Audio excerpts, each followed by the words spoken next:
The Celtics closed Game 3 of their first-round series with the Heat relatively easily, with their second 20-point win out of 3 games so far. It was the complete opposite production-wise from Miami this time around, shooting 32% from deep despite their historic performance on Saturday. This was due to a noticeable increase in the Celtics' intensity on defense. Today, we'll be looking at some of that intensity personified on both offense and defense, mixed with a higher emphasis on smarter, team-based decisions and adjustments that overcame a poor first quarter offensively for the C's. So it was clear early that the Celtics had come into Miami playing at a much higher intensity than they did in Game Two. They were playing the perimeter much better, and they were forcing Miami to make mistakes instead of giving them those free 3-point shots. So one of the earliest instances of this high intensity Celtics defense were about 3 minutes into the game so far. It's 8-3. The Celtics have only given up one shot. That was kind of a circus shot from Bam Adebayo for an and one. And on this play here, Hero is going to throw the pass out to Triple J. He's going to fake the three. Tatum's going to walk up. He's going to show his hands. He's going to force Triple J into the sideline for this help with Derek White. So the pass comes out. Triple J, he fakes the three. Tatum steps up instead of backing up, steps up, puts his hand out, and kind of guides Triple J towards the sideline into this help from Derek White. Now Triple J does not have a lane, so he has to forgive me for the quality. They look like, you know, bits of pixels here, but he's forced to throw it out to Jovic, and then we see something similar here from Derek White, where instead of kind of playing where he was, Derek White he pushes up and he kind of like leverages himself this way to force Jovic up to the elbow of the 3-point line here. So that's exactly what happens. Derek White forces Jovic up, forces him out.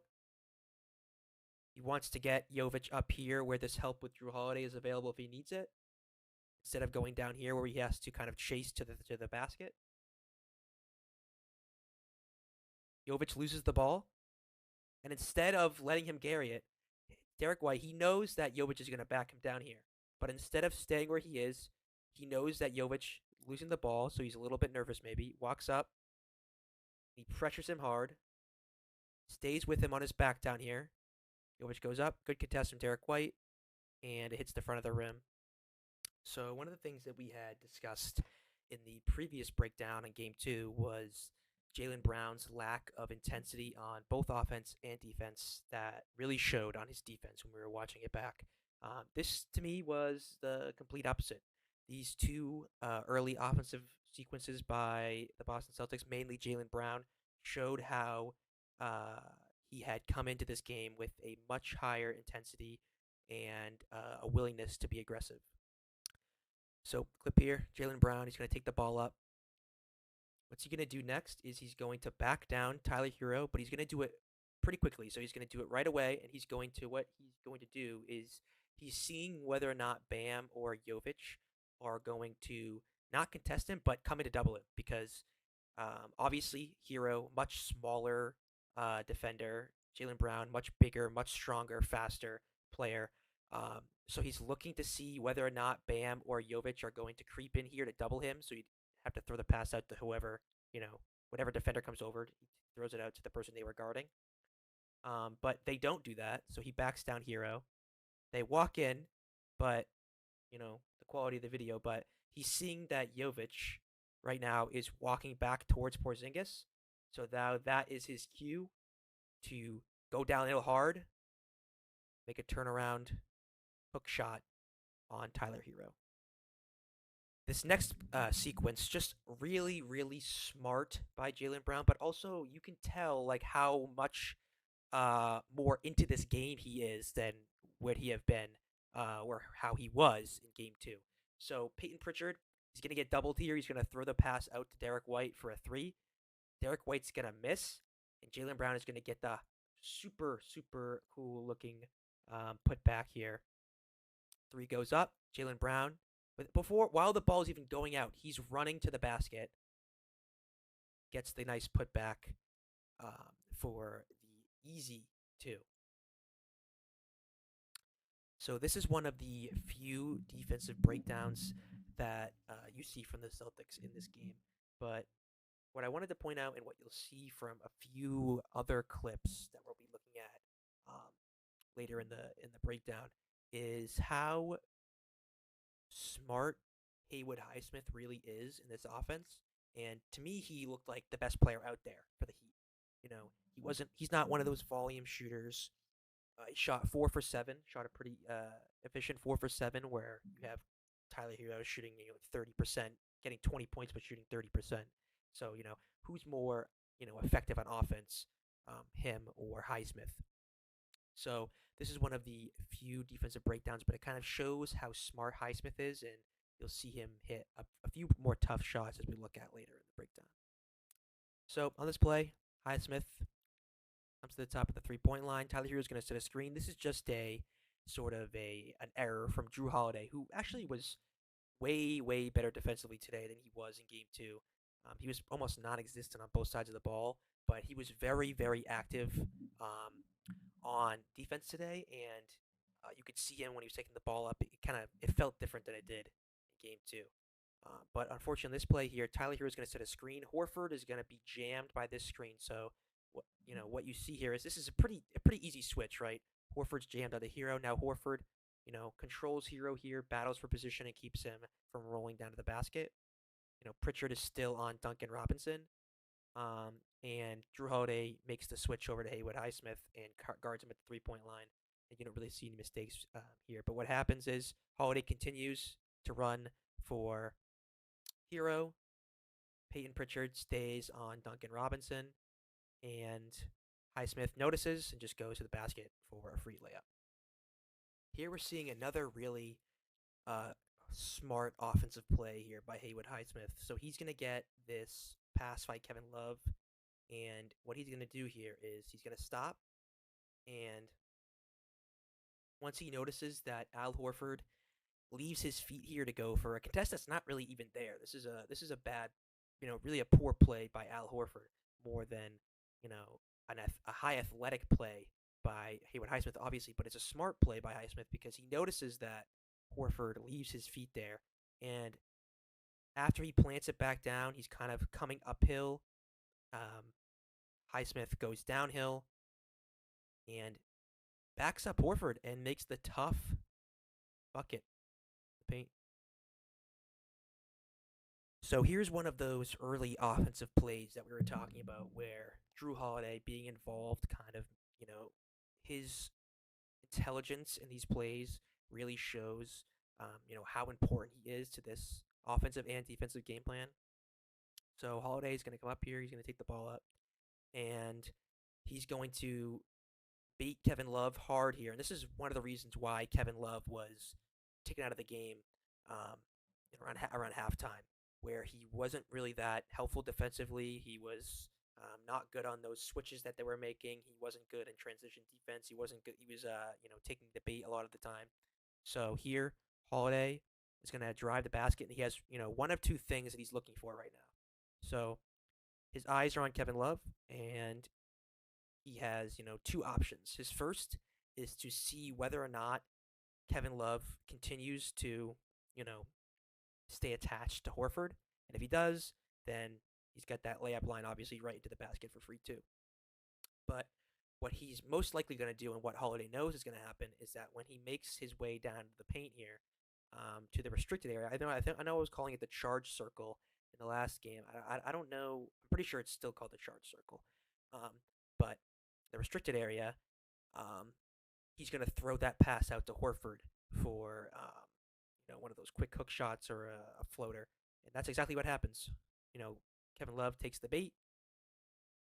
Drew Holiday throws it right out to Horford for the quick floater for an easy 2. This next play here showing how important Al Horford is when he does come off the bench to this offensive game plan.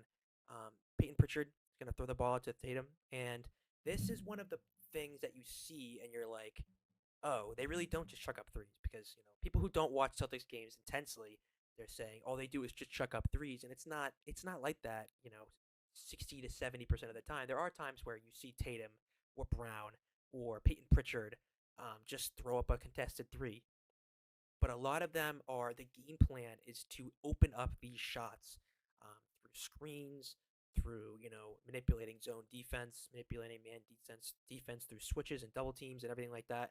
And here's one that you see right here. Al Horford comes up, sets the screen for Caleb Martin, and a wide open three for Tatum.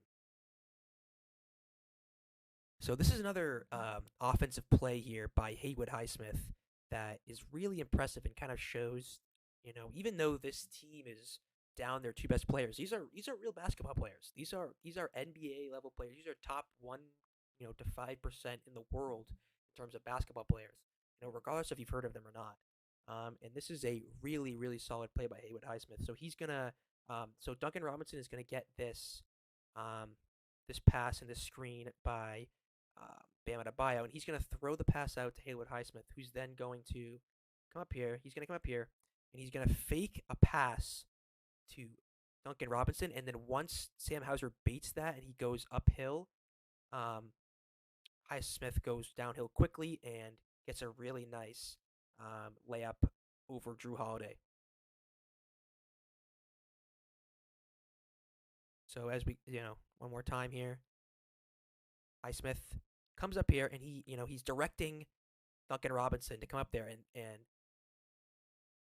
Hauser kind of thinks it's going to be a pass here, so he's looking for some sort of switch or something like that. I'm not really sure what Hauser's looking for, but he's going to get kind of cooked downhill here by Haywood Highsmith. Finishes really nicely on the glass. Another case here of this high intensity offense by the Celtics, but also, keeping it smart, right? We're getting intense, but we're keeping it smart. And this is awesome on this transition offense by Jaylen Brown and Drew Holiday. So Tatum is going to get the rebound. He's going to send it out to White, who sends it back to Holiday. Holiday, instead of driving the basket, stops for a second because, he realizes, regardless of how fast we're going, we are still on an advantage here, right? There's two defenders. We have, Nikola Jovic and Caleb Martin against Holiday, White, and Brown. So one of these guys is going to be open at some point, and Holiday makes the really smart, just shovel pass out here to Jaylen Brown, who finishes over Caleb Martin. We can get some good quality on this shot here, which is really nicely.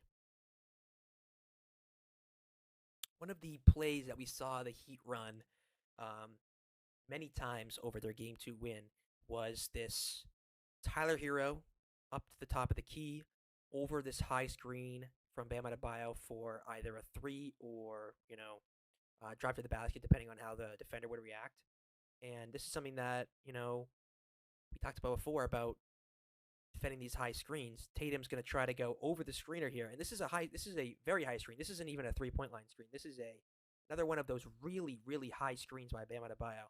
And you either need a switch here, so you need Porzingis to get up and guard the 3-point line for this switch, or you need Tatum to go under the screener and meet Tyler Hero at the 3-point line. So either way, one of the people here is meeting him at the 3-point line. Tatum, unfortunately, he goes over the screener. Porzingis doesn't go to contest, and another one of those easy threes for Tyler Hero, who didn't really shoot that well today. So one final play we're going to look at here as the first half finishes up. The second half was never really close at any point. Spoelstra was subbing in, guys like Patty Mills and Thomas Bryant, and some other dude that I literally had never heard of before.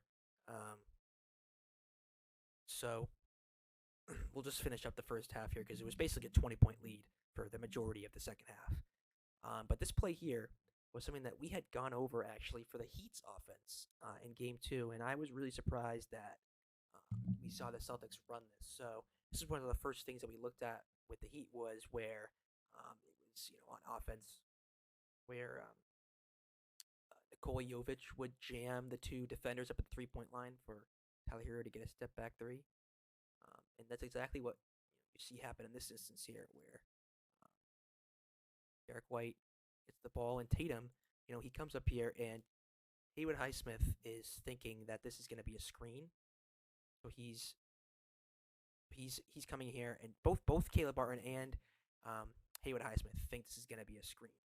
So Highsmith he's going to wait for Derek White to move his way up to here before he, detaches himself from Tatum. So Tatum can't just, roll to the basket because he has inside leverage uh, for Caleb Martin. But instead, Derek White just goes up and just takes the three. Tatum kind of pushes them both back behind the 3 point line, um, and Derek White gets the uncontested three. So this is one of those things that we talked about before, where like the Celtics are shooting threes at a very high clip, but they're not just chucking threes up. They're running plays that shoot threes, and that's one of the things that I praise Joe Mazzulla for is his ability to kind of make open shots. But it's always that the Celtics have to hit those shots because they're doing that at such a very high clip that if they're not shooting well at three, um, they're not going to win. And this is actually, I think they were like um, had a very low record. I don't know the exact record off the top of my head here. Where if they shot below 32 or 33% from three, they had a very low record. If they shot above 33% from three, they had a very high record. They shot 29% from three today. That was mostly due to the first half. They were shooting better in the later in the second quarter and close to the third and fourth quarters. They were shooting way better than they were in the first quarter. But shooting 29% from three and winning by 20 is unheard of. So